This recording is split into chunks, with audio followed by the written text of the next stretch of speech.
Hi everybody, my name is Dr. Barb Fox. I am a holistic veterinarian and I'm also a huge believer in using natural products and educating pet parents on how we can take care of our pets naturally. So today I just want to do a short video on pet nutrition, mainly focusing on why it's really important to offer our animals a fresh food diet over a processed diet any day, anytime. So first of all, I have to go back and give you a little backstory on how most veterinarians were indoctrinated into believing that dry food, especially food from some of the big pet food giants, were the best choice for your animals. In my senior and my junior year of vet school, we had one of the big pet food, maybe two of the big pet food companies come in, and they would do a very short nutrition talk. We had less than, oh God, I can't even think of how many hours of nutrition. We had very little education in nutrition. And when it did happen, it was from the sales reps from the big pet food companies. So there was a little conflict of interest, you might say. But anyway, they would come in and they would do a short presentation, and then they would offer us a free 40-pound bag of their products, whether it was a cat food or a dog food, and then that kind of bonded you to that company. And so by the time you have 2 years of free pet food from this company, you're like, hey, they really rock. This is way cool. And they had good science. But as I got smarter, further into my career, and started questioning things, then it came to light that the pet food industry was not what I thought it was. So first of all, I have some notes here. I have a tendency to go off track and go down a lot of rabbit trails. So the notes are just to help me keep on track here and keep focused. First of all, processed pet food, whether it is a very expensive premium quality or even a poor quality dry food or canned food, has its issues. It's highly devoid of vital nutrients, and I'll go into that in just a second. Live enzymes, amino acids, trace minerals, and vitamins are often destroyed in the manufacturing process. The food is processed to make the company not have to spend a lot of money on the processing. So a huge machine called an extruder machine is used to push through the byproducts, meat, grains, cereals, whatever goes into your pet food, into a slurry. And that slurry is put into a big tank, and at high pressure and high heat, this is manufactured and pushed out through little holes in the end of the machines, so and then cut into pieces, and that is what your dry kibble is. However, that processing destroys anywhere from 75 up to 85%, maybe even 90% of the nutrients that were in that food originally. So what the company has to do after the kibble is dried and it is cooled is they take a synthetic vitamin and mineral mix and they spray it onto the kibble of food. Now that is done so that it will pass certain regulatory agencies, but here's the big but. Now we have a food that has synthetics on it. All of the, I shouldn't say all, but most of the original nutrients in that profile are now gone and replaced with synthetic vitamins and minerals. We all know or should know that our bodies and our animals' bodies cannot recognize a synthetic, and as such, it is very poorly absorbed, and most of it is going right back out in the poop or the pee. So we still have a nutritionally deficient animal, even though it can pass through like the AAFCO, that's the American Association of Feed Control Officers, they can pass through the AAFCO regulatory recommendations and call it a 100% complete balanced food, which is not true. And I'll get into that in just a second here too. So when we have that nutritionally deficient food going into our pet's body, our pets, our dogs and cats, are going to need additional help. So, got off a little track here, but let me get back here. And what I mean by nothing as the food cannot be considered, in my professional experience, 100% complete and balanced, is because the nutrient profile that they look at, the regulatory agencies look at, they look at the nutrient profile before the food is processed or put into that extrusion machine.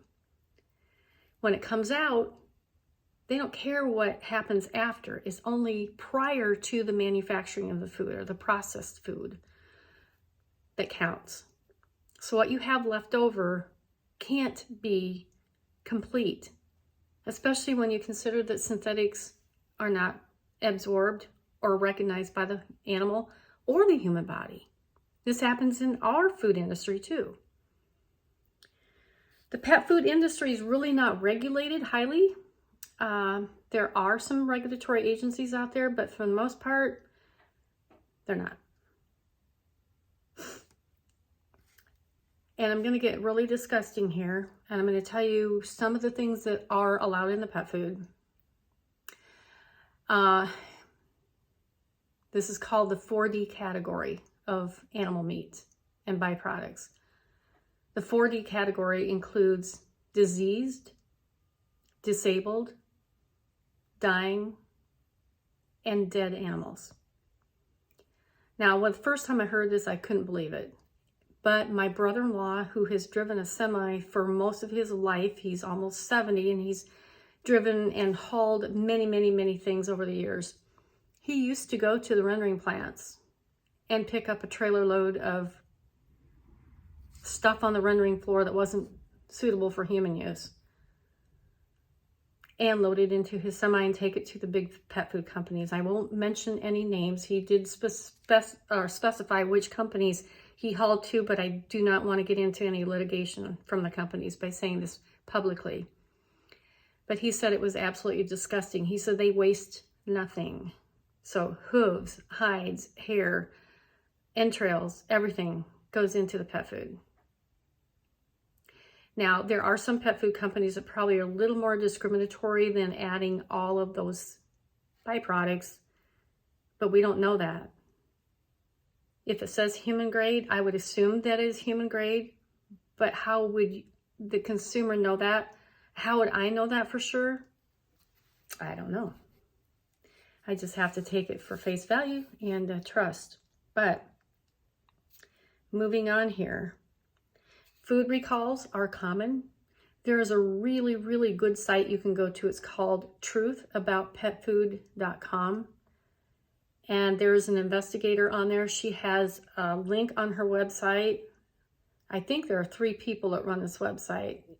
So I shouldn't specify she.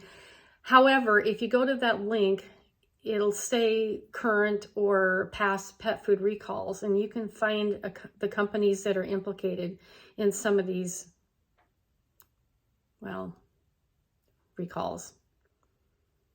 There's even things like pentobarbital, which is a euthanasia drug, has been found in some of the pet foods, which has no place. So what does that tell you? That they're using euthanized animals in some of the pet foods. It's a dirty industry. However, here's the good point, the positive side of all this, that there are many good freeze-dried toppers, freeze-dried foods, period, pre-mixes where you just add meat and water to. It's all freeze-dried ahead of time to preserve all of the living nutrients in the food. You can feed those to your pets, and it's the next best thing to feeding raw. If you're opposed to raw, or you have one of those animals that just doesn't respond well to a raw food. So with that said, most pet parents don't know that these products are available. And the drawback is that they are usually more expensive. However, I do know some really good vitamin and mineral mixes that are freeze-dried that you can add to If you're feeding a dry kibble and can't afford to do anything else, or you've got, say, like 6 large breed dogs in your house and it's just not economically feasible to do that, then this is the next best thing. Also, by offering things like eggs, whether they're hard-boiled, scrambled, raw, if your dog can tolerate raw eggs and you have a good, clean source of eggs. Eggs are really a superfood. I mean, they've got a lot of good digestible protein. They have many different vitamins. They have different amino acids. They're actually considered a superfood. So just by adding, 2 eggs a day or even an egg a day to your dog's diet would be fantastic. Things like sardines, another great superfood. It's very high in omega-3 fatty acids. It's the cleanest of the fish industry fishes there are. Like a lot of your tuna and even some of your salmon is laden with heavy metals like mercury.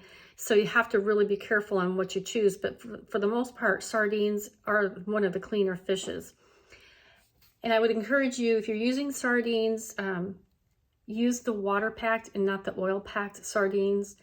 And then rinse the sardines off before you offer it to your cat or dog, because a lot of times there's a lot of brine in there and very salty, and we want to take that excess sodium away from our pets.